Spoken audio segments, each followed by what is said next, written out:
En France, on compte environ 3 millions d'actionnaires individuels contre 8 millions avant 2008. Autrement dit, une petite minorité investit vraiment pendant que la majorité laisse dormir son argent sur des livrets ou des comptes qui ne valent rien. Ceux qui s'en sortent dans l'investissement n'ont pas forcément des salaires aussi importants qu'on le pense. Ils investissent intelligemment et ce, de manière régulière. Dans cette vidéo, je te montre comment investir de façon sérieuse, même avec 1 400 € par mois, pour bâtir d'un côté ta sécurité à court terme et de l'autre ta croissance à long terme et avec des méthodes concrètes pour débuter. Et pour te montrer l'importance d'investir, voici ce que tu peux espérer avoir de manière réaliste si tu investis régulièrement 150 € par mois pendant 20 ans. C'est beau, non? Quand j'ai commencé, je me disais, j'épargnerai quand je gagnerai plus. Résultat, je ne mettais rien de côté et je dépensais mon argent dans des restos, plein de restos. Je ne mettais quasiment rien de côté. Mais lorsque j'ai compris que je n'aurais pas de retraite et que les objectifs que j'ai dans la vie demandent des efforts, j'ai décidé de me bouger sérieusement et prendre ma vie financière en main. J'ai donc commencé avec une méthode simple, fractionner mon argent en 3 parties. J'ai commencé à investir un petit montant chaque mois et j'ai enfin vu mon patrimoine monter régulièrement, aussi petit soit-il. Moi-même, je ne suis pas un expert, je suis un investisseur passionné qui documente son chemin vers 100 000 € de capital. D'ailleurs, si cette aventure t'intéresse, abonne-toi pour voir comment je suis en train de bâtir ce beau capital à 6 chiffres. Passons maintenant au plan concret pour ta réussite financière. Si tu as un petit salaire ou même plus et que tu débutes, l'objectif est la simplicité. Dans cette vidéo, je vais prendre l'exemple d'un salaire de 1 400 € net. Dans ce plan, 55% iront aux essentiels. Logement, transport, nourriture, ce qui nous donne 770 €. 25% pour les plaisirs, sorties, vêtements, cadeaux, 350 €.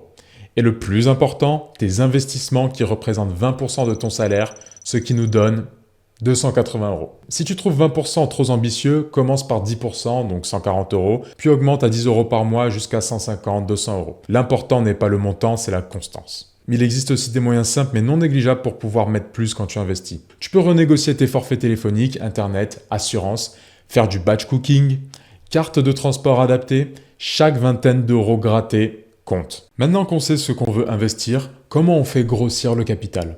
On passe par l'investissement. L'un des outils les plus connus en France et l'un des préférés des Français est le fameux plan d'épargne action, le PEA. Le PEA peut être intéressant quand on débute et pour un avantage particulier. Après 5 ans, les gains ne sont plus soumis à l'impôt sur le revenu. L'autre option la plus flexible est le compte titre ordinaire, le CTO. C'est un compte d'investissement qui permet d'acheter presque tout type d'actifs, actions du monde entier, ETF non éligibles au PEA, obligations, produits dérivés et autres instruments financiers. Tu as d'ailleurs beaucoup plus de choix d'investissement. Du coup, tu peux investir sur des instruments financiers américains, asiatiques et dans d'autres régions du monde. Tu as aussi aucun plafond de versement contrairement au PEA qui lui est limité à 150 000 €. Il y a aussi la possibilité d'investir dans des ETF très diversifiés et moins chers qu'en PEA. Et ces types de comptes sont justement parfaits pour investir petit à petit en ETF. Mais c'est quoi un ETF? Les ETF, Exchange Traded Fund, sont des fonds cotés en bourse qui regroupent un ensemble d'actifs,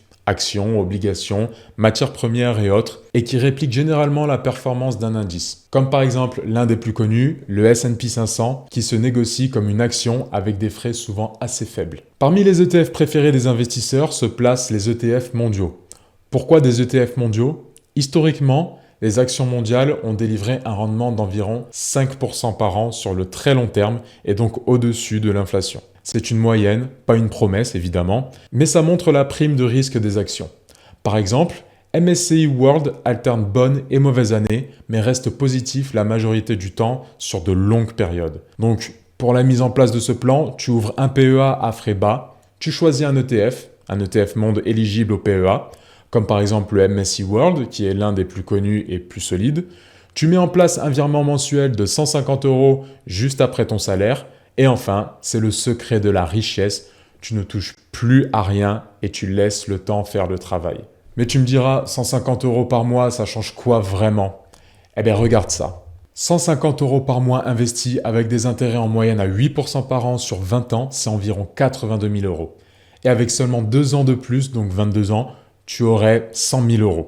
Sur 30 ans, 200 000. Sur 40 ans, 460 000.